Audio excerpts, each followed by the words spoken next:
Ito yung mahirap na troubleshooting na isang ginagawa natin. Ang inilabas niyang error sa outdoor, CH43. Pero ang nadidetect ng ating mismong indoor board o indoor unit, ayan, 1, 2, 3, 4, 5. So 5 blink siya, ibig sabihin yan CH05. So magkaiba ang error na na-detect nitong ating indoor doon sa error na inilalabas ng ating outdoor. So ituturo natin kung paano natin ito troubleshoot para makita natin kung outdoor unit ba ang may problema o indoor unit.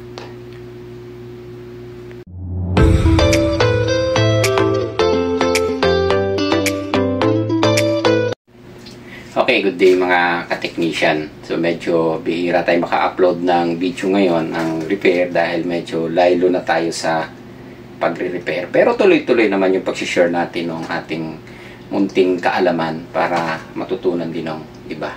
Okay, so meron akong ipapakitang issue sa inyo. LG ceiling cassette ito. So tingnan nyo yung error na inilabas niya. Ayan, bilang 1, 2, 3, 4, 5. 5 blink. So, pag 5 blink, ibig sabihin, CH05. Pero, nakakabit ang ating outdoor. So, sinet up po ito. Ang na-detect ng outdoor natin, CH43. So, dapat, ang madidetect ng ating outdoor ay ng ating outdoor o CH05 din. Or madidetect naman ang ating indoor CH43. So, hindi siya nagkaparehas. Dapat parehas siya. So, dito sa blink ng ating main PCB, makikita nyo na 1, yun na. 4 na blink, 1, 2, 3, yun. 4 na red. Yan. 3 green. Then, yung naka-indicate naman dito is 43 na. Ayan. So, normal din ang power ng ating outdoor board. So, yung itong outdoor board na ito, kaya ni-share namin, yung board na ito, in-order to sa amin. Nagamit nila is almost 1 week yata. Umandar naman yung board. Almost 1 week. Ngayon, nagka-trouble ng lumabas nga itong error na 5 blink o CH05. Kaya sabi namin, ipadala nyo dito kasi hindi natin pwedeng sabihin na nagka-problema yung outdoor board. So, sabi namin, so, willing naman kami na i-check kung ano yung naging problema dahil sa amin nga nanggaling yung outdoor. So, in-order nila ito sa amin. Then, lumabas yung CH05.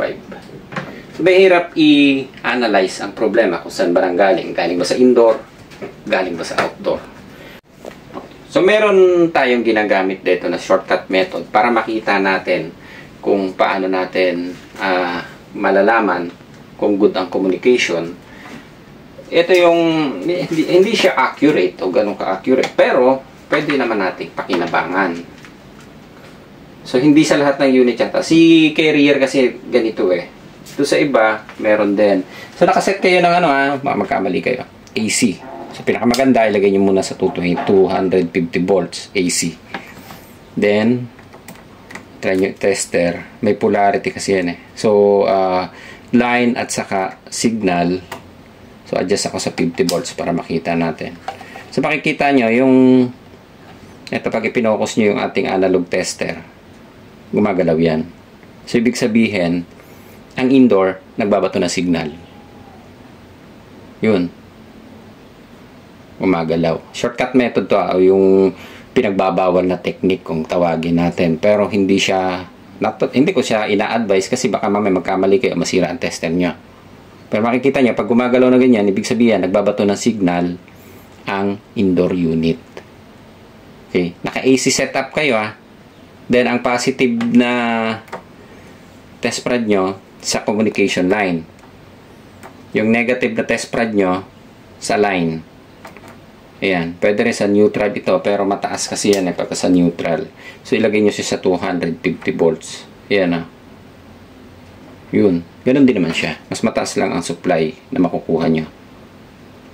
Then, pag ni-reverse nyo yan kasi, usually ito meron dito. Sa line, wala yan. Ibabaliktad nyo yung test spread nyo. Yan. Then, sa 50 volts lang kayo. Yun. Pero mga maganda, bago nyo itusok, ilagay nyo na siya sa 250 volts yung inyong tester, ha? Ayan. So, makikita nyo yan, gumagalaw. Yan. May signal tayong ibinabato doon sa ating outdoor unit dito. Pero, pag bumalik tayo doon sa indoor, itong ipagtataka nyo eh. Yan, 5 blink. So, yung 5 blink na yan, yan na ang tinutukoy is communication. Yan, bilangin natin ulit ha. 1, 2, 3, 4, 5. Okay, 5. Sa indoor, ay sa outdoor, ito, tingnan nyo yung blinking. So, makikita naman natin dito si H43 na kaagad. 4 na blink yung red. 4. 3 blink yung green. Yan. So, ito kasi merong unit na walang display dito. Meron silang design. So, ang titingnan nyo, blinking sa outdoor. Kaya pag binasa nyo yan, kung alin yung unang ilaw, yun yung tawag dito, first digit. Yan. 1, 2, 3, 4. Yung green, 1, 2, 3. So, CH43. Yun ay kung wala yung display, ha. Ito ang basis nyo. Pero dahil meron naman display, ito na lang tingnan nyo, ano, kaysa pa bilang pa kayo. Ayan. Tapos, ang communication signal natin doon, makikita nyo ito, kapag ka ganito yung ilaw na nakikita nyo, medyo madilim, no? Hindi naman lang. Ito, yung kulay red, communication yan eh. Ibig sabihin, may nadidetect na signal. Yun, no? Normal yan eh. Kapag ka ito, para siyang alitak-tak, kumukurap-kurap, para siyang firefly. Then, dito sa ating main PCB, ganun din yun, yun. So, ibig sabihin, itong main PCB na ito, at saka itong IPM module natin, nagbabasa siya o nag-uusap siya. Pero, ito, at saka itong kung ating indoor, hindi niya nadidetect. Yun. So, ginamitan nga natin nung ba tawag dyan. Ito sabi natin pinagbabawal na technique. So, nadidetect niya dito eh. Pero, ang issue sa atin ngayon, alin ang may problema? Nanggaling ba dito sa indoor? Or, nanggaling doon sa outdoor? So, mahirap kung sasabihin nating outdoor, pero, nanggaling pala dito. Dahil, kung pagbabasihan natin ang error ng indoor, CH05. Kung pagbabasihan naman natin ang error na inilabas dito, hindi nga siya CH05, CH43. So, yung 43 kasi is yun yung pinaka-pressure switch. Yun yung na-detect niya, pressure switch.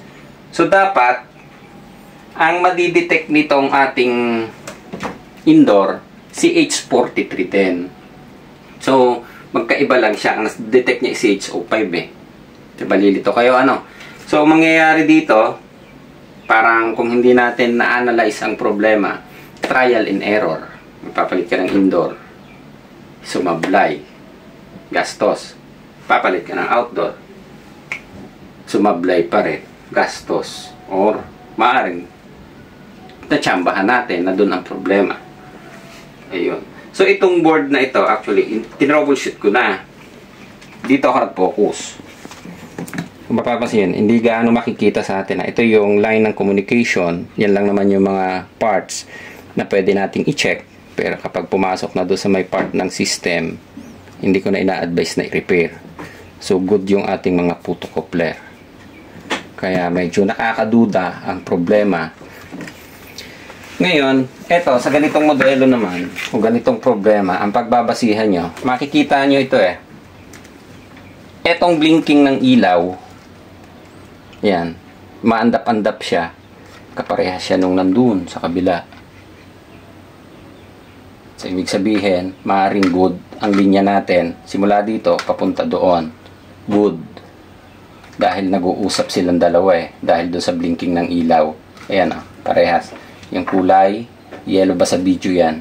Yan, kulay yellow. Then dito, yellow din. Ayun. So, ibig sabihin, nag-uusap yung dalawa. Nagko-communicate itong main PCB at saka IPM natin. Pero ang hindi nag-uusap, ay rin dalawang magkagalit yata. Ano? Yun. So, ito, meron pa tayong isang light indicator na pwede nyong tingnan. Yung light indicator na ito, yung nag-detect ng CH43 na yan, yan yung light na dapat magkukonect papunta doon sa ating indoor unit. Yun. So, dahil ganito yung ginawa natin, dinaan natin sa shortcut method o pinagbabawal na technique, nakita naman natin na gumagalaw. So, ibig sabihin, ang indoor nagbabato ng signal papunta sa outdoor. Pero bakit hindi niya nadidetect ng ating outdoor unit? Okay. Kaya ang ginawa kong troubleshooting, dito ako nag-focus. Ang problema nga lang, yung lahat ng parts na chinek ko dito, photocoupler, diode, resistor, sa section na yan, lahat good. So, ang naging findings ko na lang is papunta na ng system. Dito. So, dito, hindi ko naman, sa troubleshooting ko, hindi ko nasabing 100% dito nang galing. Pero sa base sa aking troubleshooting, ito ang problema. Yung ating main PCB. Dahil ang pinagbasihan ko, yung light indicator dito. Yun. Na dapat ang madidetect natin dito, CH05 din. O ang ilalabas dapat ng ating indoor, CH05 din. Magiging parehas siya. Kung 43 ang nilabas dito, dapat CH43 ay i-detect nito. So, ang ginawa natin, nag-order na kami ng board na ito. Dahil wala nga doon sa photocoupler yung problema, ang suspetsa ko is nagpunta na doon sa system. So, hindi na namin chinaga na palitan yung system IC. Okay, i-off ko muna ha. Okay, standby. Kukunin ko lang yung board. Ayan. Okay, so ito yung board na in-order na namin. So, parehas naman, no? So, dumating din ito kanina. Sabi ko, ito troubleshoot natin. Samahan nyo na lang ako kung talagang gagana. So, ang problema natin kapag nagpalit na tayo ng board dahil may kamahalan, magdadasal na lang tayo ng konti para samahan na natin ng dasal para sumakto yung ating naging findings. Kasi kapag nag-wrong findings tayo, hindi naman natin to pwedeng pabayaran. Stock board na ito natin, no? Yung yung in-order sa Pilrain ay Pil Aircon. Ito yung brand new supply namin to. Supply namin na board yan. So, yun nga lang, nagkaroon ng problema. Kaya, parang, syempre, kung lumabas yung error ulit na ganyan, ang magiging findings nila, kasi umandar na siya ng 1 week O mahigit 1 week yata. So, sabi ko, padala nila dito. At kung sakaling may problemang board, dadaan natin sa repair. Kasi napakamahal nito kung iwawaranty namin. Dahil ang problema natin kapag umorder tayo ng board, kahit saan, walang warranty. Bigyan tayo warranty 1 week. Kaya pag nagre-return ng board sa atin at tumagal na ng 1 week, 2 weeks, hindi na namin nare-refund yun. Abono na namin yun. So, mahirap din maging supplier ng spare parts. Yun. So, yun sa amin naman, consideration. Katulad nung ginawa namin dito, consideration na lang na ibalik nyo sa amin, i-check namin kung anong problema pa. Kaya pinadala namin lahat. Yan. So, gagawin natin, ikakabit na natin. Medyo sasamahan na natin ng konting dasal. Ayan. Madali lang naman to dahil mga naka-plug lang lahat ito. Yan. Sensor. Yung 43 pala ha, yung 43, ang nadidetect niyan is pressure switch. Low pressure. 43 error. So, dahil wala yung ating outdoor unit. Ito yung board ha. So, magkaiba lang ng kulay. Pero, parehas naman. Okay. So, ito yung defective. Sana defective talaga. Kasi, based doon sa pagkaka-check ko, lahat ng photocoupler, good. diode, resistor, good siya. And lahat ng maliliit na parts dito, hindi sa isa ko, good pa rin. Maliban doon sa papunta na ng system or power nito. Mamaya explain natin ng konti kung kaya pa. Kaya pa ng kaalaman natin, ha? Yan, so gagawin natin, kakabit na lang natin.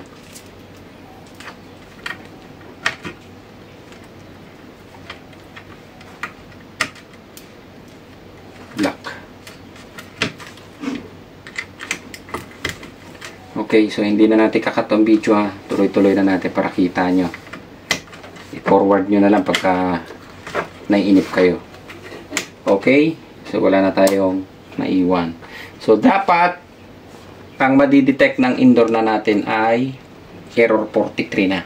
Pag nag-error 43 na ito, ibig sabihin itong indoor at saka outdoor ay nagko-communicate na siya o nag-uusap na siya. Ayan, double check na lang kung walang supply.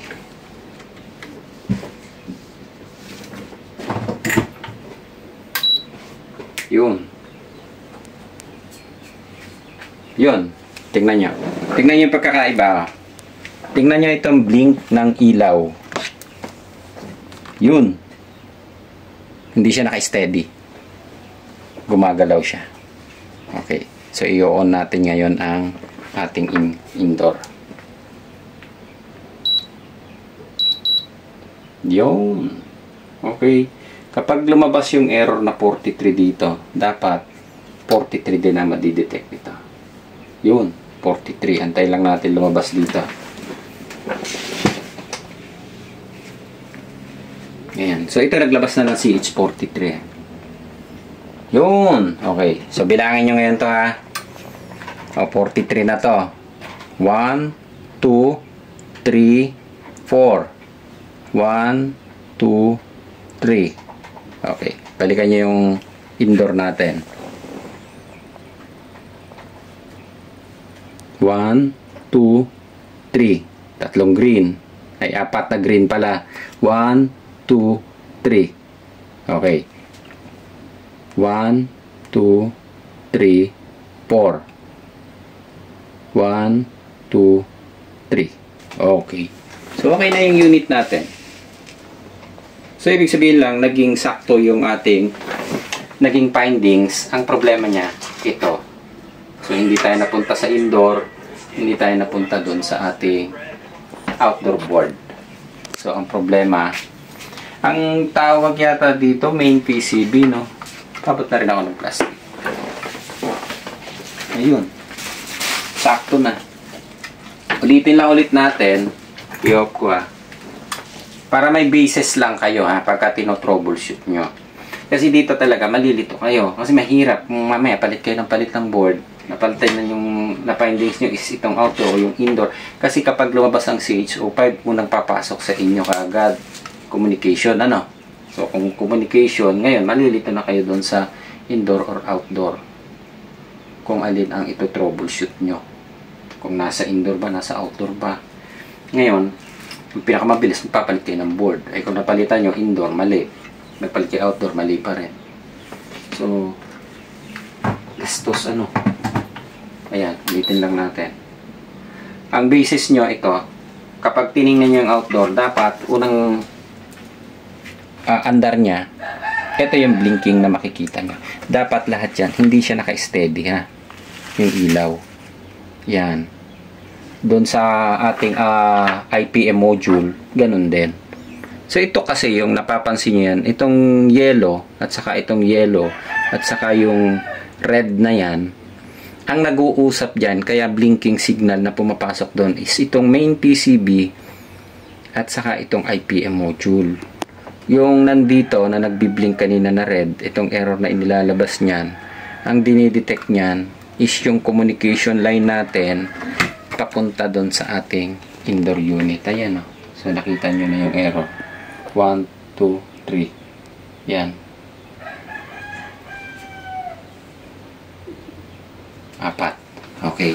So, okay na yung unit natin. Hindi lang natin mapaandar dahil kulang tayo ng pressure switch. Wala yung compressor.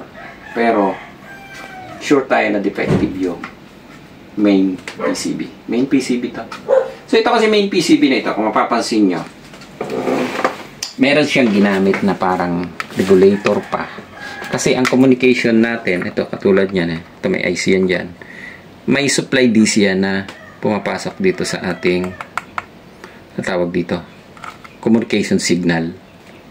Kaya sabi natin, hindi siya pure AC kapag communication o tawag natin dito signal. Pag tinatawag nating signal, hindi siya pure AC o hindi rin siya pure DC. AC at saka DC saka hertz na pinagsama-sama para mag-usap yung indoor to outdoor. So may nakikipagtalo sa atin dito. May nakasakay na DC voltage ang communication natin. Medyo pag electronics kasi mahiwaga yan eh. Okay. So mapapansin nyo yan. Papakita ko lang Madami tayo ng digital para madali. Tabi ka muna. Ayan. So pagtsagaan nyo na mahaba yung video natin. Bihira lang naman tayo mag-video kaya hinabaan na natin. No? Yan. So may susunod pala tayong gagawing project. Bahay na ginagawa natin. Hindi na aircon. No? Sa susunod papakita ko sa inyo. Abangan nyo na lang sa page natin. Eto makikita nyo may capacitor yan dito. Merong supply din. Kaya may makikita nyo fuse yan na nandito. May fuse no. Meron din siyang supply. Ito na yung nakasaksak ito. AC yan AC line yan no. Galing do sa line neutral natin AC supply. Ito yan. Pumasok yan dito sa ating main PCB. So kung titingnan natin dito, ito yan. So yung AC na yan, pumunta yan dito sa regulator. So power supply siya, kaya lang hindi na siya gumamit ng chopper, transformer chopper, kasi dumaan na lang siya dito sa IC na regulator. So ito, may makikita nyo, may capacitor. So ito yan, pag binaliktad natin, ito yan. Dito na natin kunin sa ibabaw, no? Yan, positive. Hindi ko makita, Are. Asensya na. Habo na mata. Tingnan ko kung ito. Yun. Tingnan nyo to. Magkasama yan. Ito, diode yan Galing doon sa capacitor. Supply yan Papunta doon yan, communication line natin. Ito isang diode ng communication, yung nasa black na test prod ko. Ito. Yun. Ayan, magkasama yan. So, ibig sabihin, meron siyang DC na sumakay doon sa line communication natin. Ayun. Yan maliwanag DC supply ang galing yan dito sa capacitor natin na to. Yan. Pagka may mga pinagpalitan kayong board yan, tingnan nyo, ang ating DC, kapag dumaan niya ng capacitor, ibig sabihin yan, may DC supply na, electrolytic o yung polarized capacitor. Pag non-polar, usually AC ang dumadaan. Ayun. Okay. So, maliwanag na. Ayan. So, okay na tayo dito. Return na lang natin itong board na pinagpalitan natin. So, ipapadala na rin natin ito. So, tinama lang natin yung findings. Kasi, ang unang naging duda nila doon sa unit, dahil pag salpak daw nila nito, umandar naman daw siya. So, yun nga lang, tumagal lang ng ilang araw, nag-CH05. So, parang ang gusto is i-request na ulit itong board or kung pwedeng papalitan. So, dito sila nagduda dahil syempre, ito lang din yung pinalitan nila noon. So, kahit naman siguro, sabi ko nga, baka defective nga, nagkaroon ng defecto yung board na pinadala namin. Kaya, sabi ko, kung may light indicator, maring normal. Kasi, ito, kadalasan ito, ang nagiging problema niya dito, power. Kapag nawala ng power ito, mawawalan din ng power ito, maglalabas siya ng CH05, ang indoor. Pero, kung may normal ang power nito, meron din dito, ang pagbabasihan nyo na lang, yung pinapakita natin na blinking.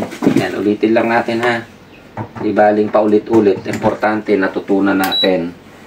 Ang pagbabasihan nyo dito, para makita nyo yung blinking light. Ayun, oh. Pagka ganyan nagalaw, sa LG ha, normal yan.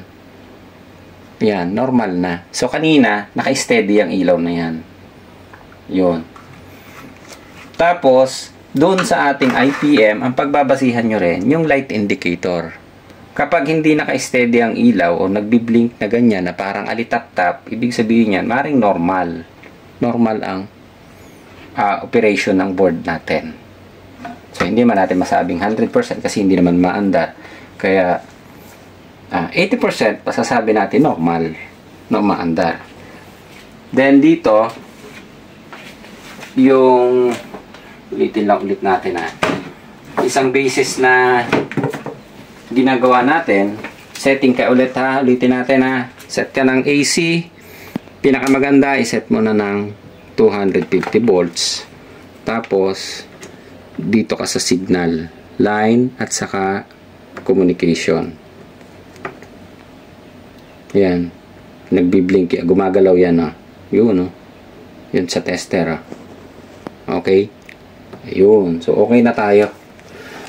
So, hindi na natin chinaga talaga ng troubleshooting ito. Kasi complicated na Kasi, titingnan nyo dito, kapag ka, ito ang ina-advise namin, kapag ka ang problema, ito yung line ng signal yung kulay red na yan na terminal. Dito lang yan dadaan lahat. So, kapag ka, ito, chinek mo, pwede mong isa-isahing i-check yan dahil photocoupler lang yan, resistor, diode. Kapag ka good lahat yan na nakita mo, may mga video naman tayo ng photocoupler kung paano i-check